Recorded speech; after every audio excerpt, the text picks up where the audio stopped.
الله بالخير.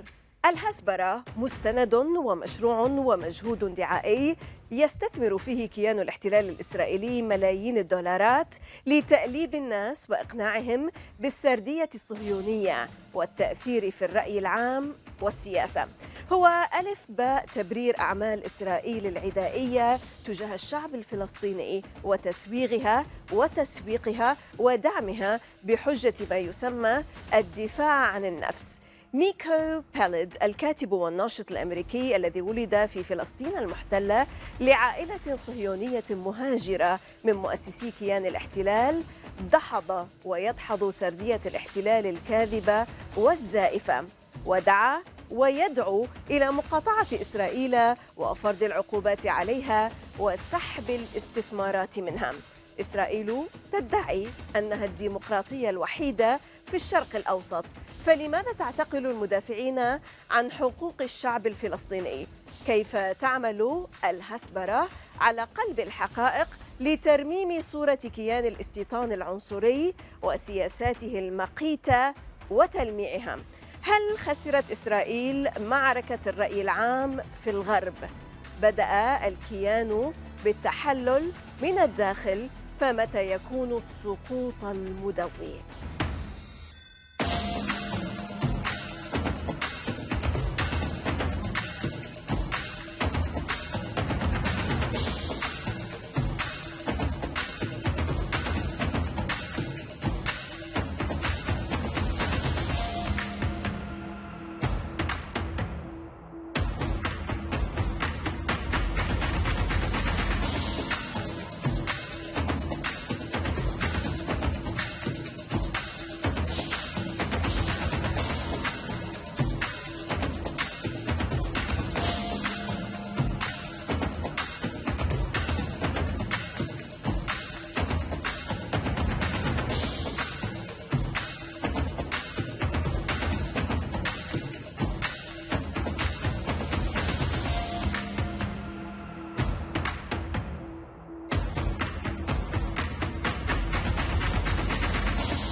نرحب بكم ونرى ونسمع أكثر من ضيفنا ميكو بيلد الكاتب والناشط في مجال حقوق الإنسان الذي ينضم إلينا من واشنطن في البعد الأقرب. هذه الميادين وأنا زينب صفار، خليكم ويانا. Miko Peled, American author and human rights defender, vocal supporter of the Palestinian call for boycott, divestment and sanctions, BDS, who advocates the creation of one democratic state with equal rights in all of historic Palestine.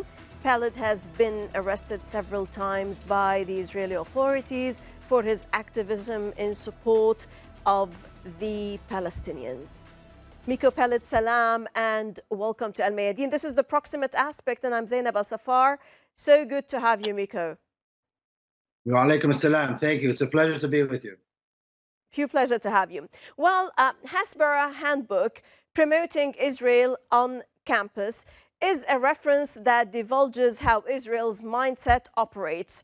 To combat BDS, the Israeli cabinet approved in 2022 a project that could inject up to $30 million toward covertly funding government propaganda in the US and other Western countries. The project, Miko, which was initially established under the name Solomon's Sling and relaunched in 2022 as Concert, was rebranded today in 2023 and is now operating under a new name, quote-unquote, Voices of Israel. The plan is to transfer money indirectly to foreign organizations that will spread Israeli propaganda in the countries in which they operate, all while hiding the fact that they are backed by the Israeli government.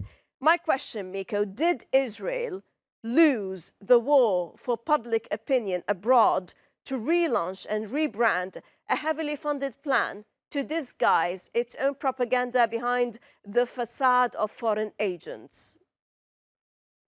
Well, that's a great question, and thank you again for having me. I think as long as we can make the apartheid regime pay, as long as we can make the apartheid regime costly for Israelis, then we are winning, of course. And so the more money they spend on spewing their lies, the more money they spend on all these agencies in the West trying to tell their lies and spew their lies, the better it is for us, because this is money that they're not spending hopefully on weapons. But there's no question that Israel is on the defensive. The apartheid regime is now cornered, with Amnesty International coming out and declaring very clearly that it's an apartheid regime, that it is committing crimes against humanity.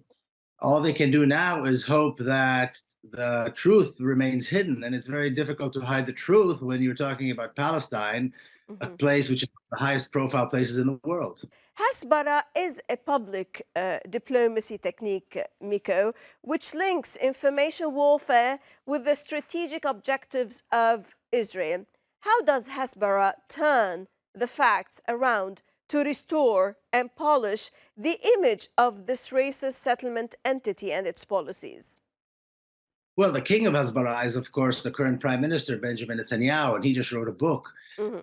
And since he was reelected, he has been on every news show, on every interview here, at least in the United States, and I'm sure in Europe as well, claiming these complete rewritten history about Palestine and about the and the role of Zionism within Palestine, a complete fabrication of the facts.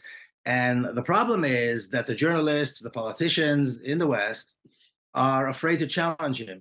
He never once was challenged about the facts, which are not facts, which are complete fabrications, in his book and in the claims that he makes in the interviews. And that's the problem. So we see a very big gap. We see the reality where public opinion is clearly turning more and more to become, pro-justice. It's not just pro-Palestine, but it's really pro-justice Mhm. and pro-truth. And then you have the level of the politicians and the corporate media that are unwilling to listen to the public opinion, because at this point they don't need to, and they are allowing the continued support and the continued this admiration of Benjamin Netanyahu and the entire apartheid enterprise. Right. In talking about challenging the abhorrent narrative of the current prime minister and those before him, let's talk a bit about yourself, Miko. You were born in Al-Quds in 1961 and grew up in a prominent Zionist family. Your grandfather, Avram Katz-Nelson, signed the so-called Israel's Declaration of Independence. Your father, Miko Peled, fought in the 1948 Israeli-Arab War and served as a general in the Six-Day War of 1967. Miko, though you followed your father's footsteps at first, joining Israel Special Forces after high school, yet soon enough you surrendered your status, disgusted by the 1982 Israeli invasion of Lebanon, and you buried your service pin in the dirt, as you say. Why? What happened precisely? The education that I received and that many young Israelis receive is based on fabrication. It's based on lies. It's based on this myth that the 1948 ethnic cleansing of Palestine was some kind of a war of independence, that it was somehow heroic. And from there, everything that follows is that the Arabs are wrong and bad, and what the Zionists did is, of course, good and heroic. Once you realize that that is all based on a lie, then, at least in my case, you have to make a choice. Where does your conscience lead you? Does your conscience lead you to continue to perpetuate the lies and perpetuate the crimes that the Zionists have been committing in Palestine, or do you come out and reject it? And in my case, I chose to reject it, and reject it publicly, because with the Mhm. background I have that you described, I think people listen. I mean, there's a little more of a voice when you come from the background that I have, and so I use that in Mhm. order to tell the truth about Palestine. Right. You were raised, Miko, in the most Zionist environment one could possibly have. You once said, quote, "I know Zionism from within. Its expression is violence."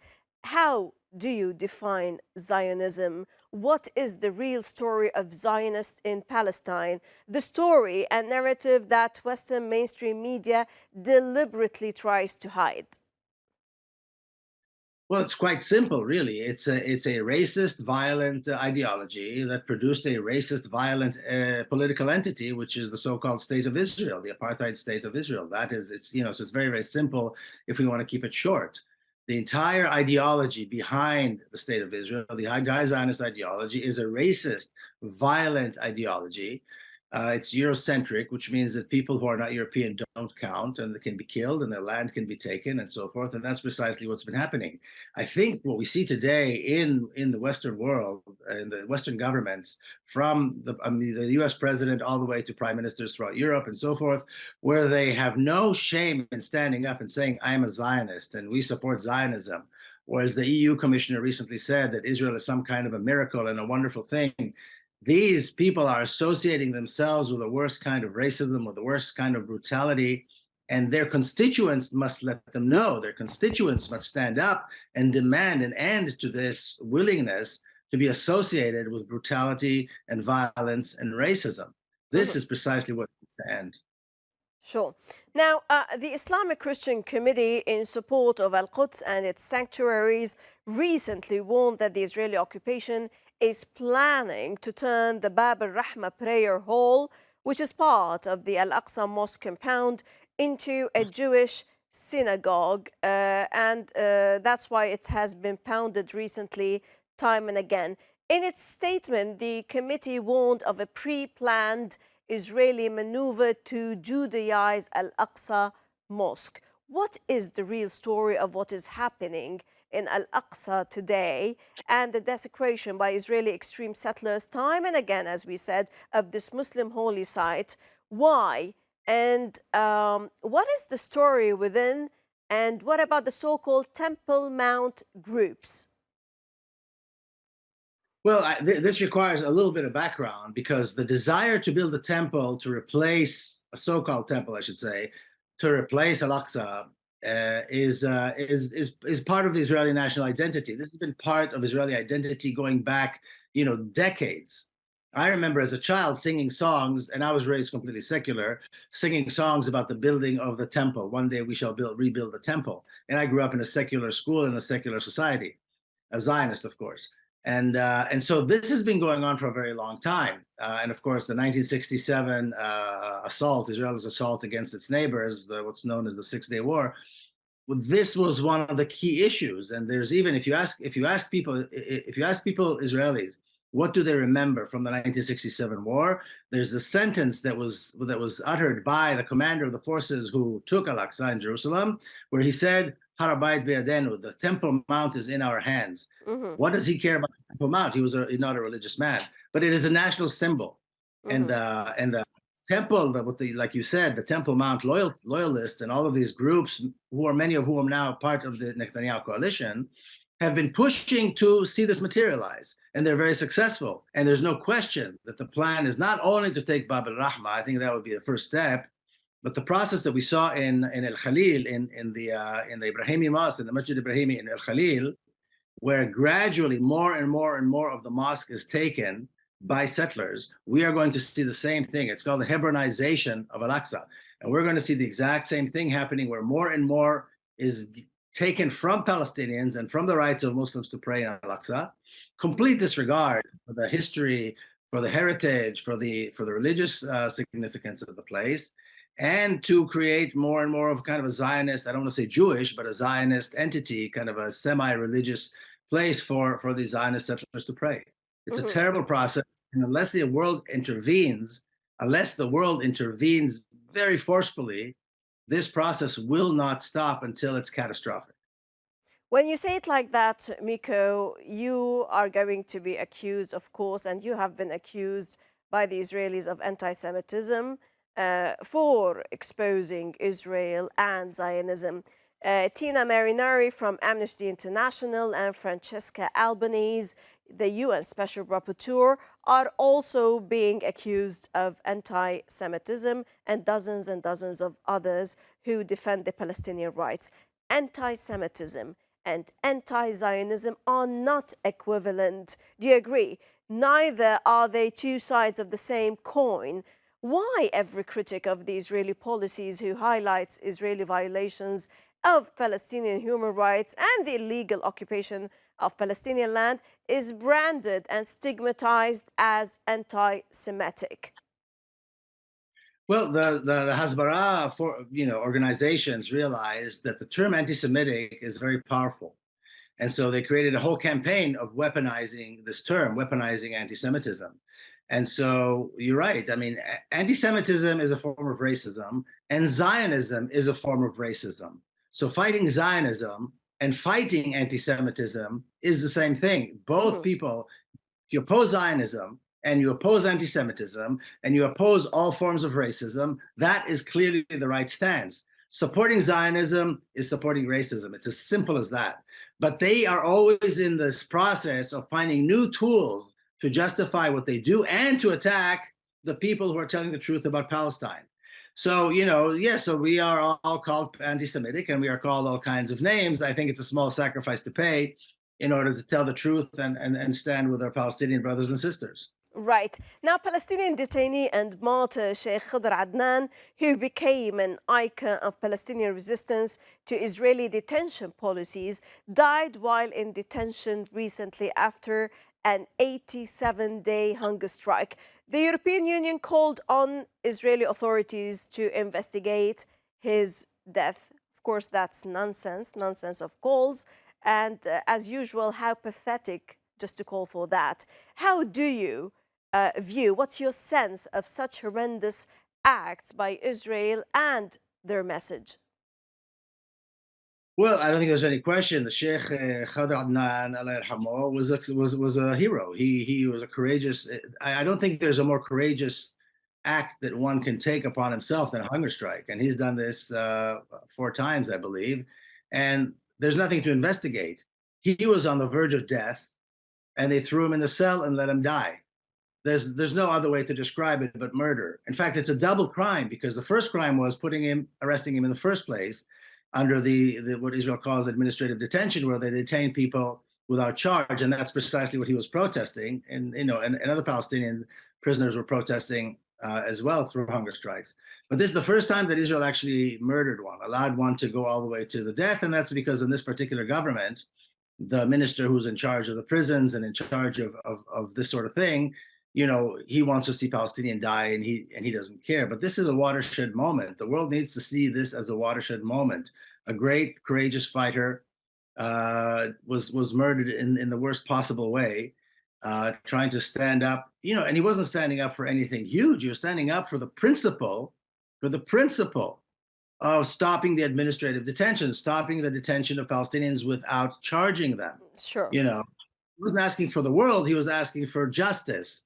And for that, he was killed. And of course, he's going to be remembered, for future generations as a great hero. But this is an example of just how severe the situation is, and that it's going to become more and more severe unless the international community, the Arab world, the Muslim world, and so on, stand up firmly and start demanding sanctions, severe sanctions, and boycotting the state of Israel and Israeli institutions and Israeli teams. True. The Pentagon leaks revealed that the Mossad encouraged its staff and the general public to take part in the massive protest. And has Israel become a burden to the United States? It's a burden, but it's not quite as, I think, burdensome enough. Mm-hmm. But these many thousands of Israelis are protesting because they worry that their own rights as privileged people within the apartheid regime are somehow in danger. And these hundreds of thousands of Israelis never stood up when Israel was bombing Lebanon. They never stood up when Israel bombs Gaza.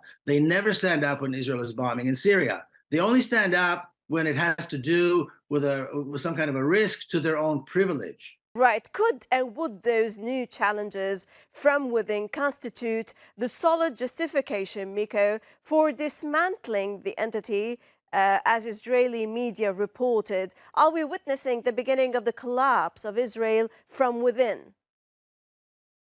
Well, Israel has never been a cohesive society. It's been a society full of different types of groups and poles, factions that are at odds with each other all the time.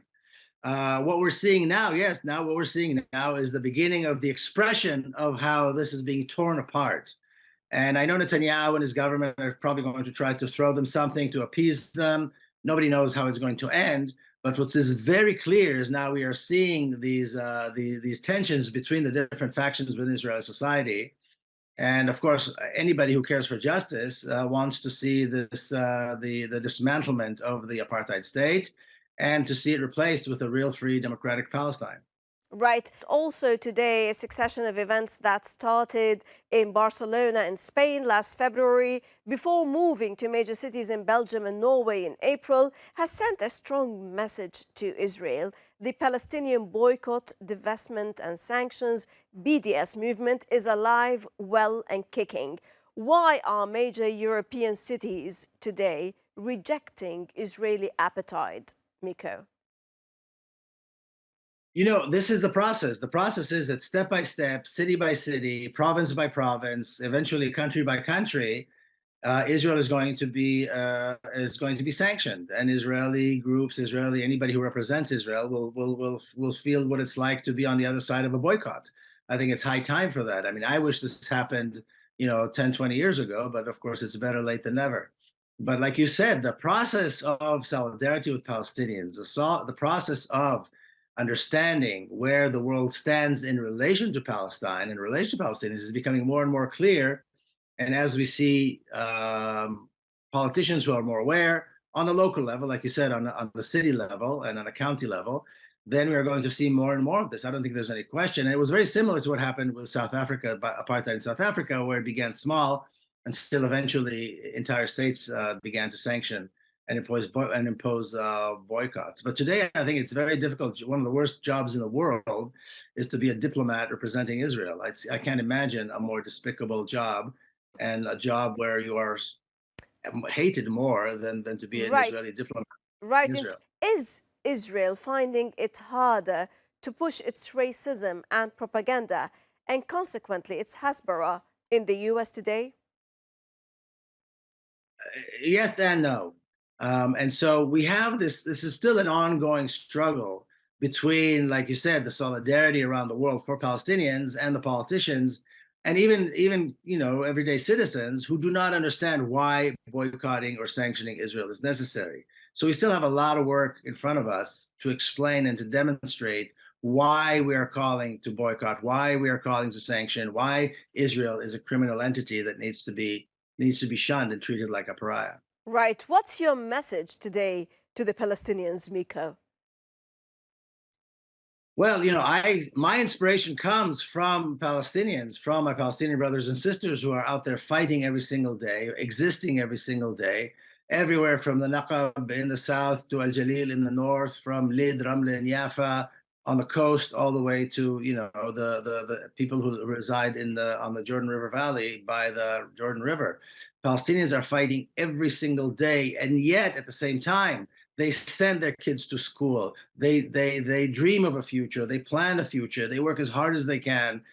And so Palestinians are doing everything they possibly can, and they inspire me, and I would hope they would inspire others to stand up and support the cause for a free Palestine and justice for Palestinians. Thank you very much, Miko, for being such a genuine, lively voice for Palestine. Amazing talking to you, Mr. Peled. Thank you so much. It was a pleasure. Always a pleasure to have you.